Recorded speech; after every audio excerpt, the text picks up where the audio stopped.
Kim Chiu nanindigan na walang nilabag na batas sa MTRCB ang Vice ayon. Nagbigay na ng reaction ang host-actress na si Kim Chiu sa pag-deny ng MTRCB sa inihain nilang motion for reconsideration sa 12 days suspension na ipinataw sa kanila ng ahensya dahil sa paraan ng pagkain nina Vice Ganda at Ayon Perez sa cake icing.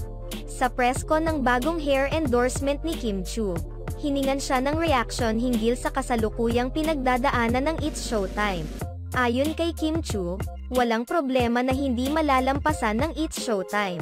Lahat nakakayanan namin.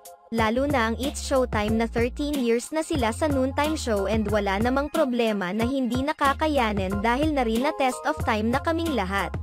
Sa ngayon ay tanging si Kim Chiu pa lamang sa lahat ng mga It's Showtime host ang nagbigay ng pahayag sa kasalukuyang pinagdadaanan ngayon ng show, kung saan tuluyan na silang nasuspinde ng 12 airing days.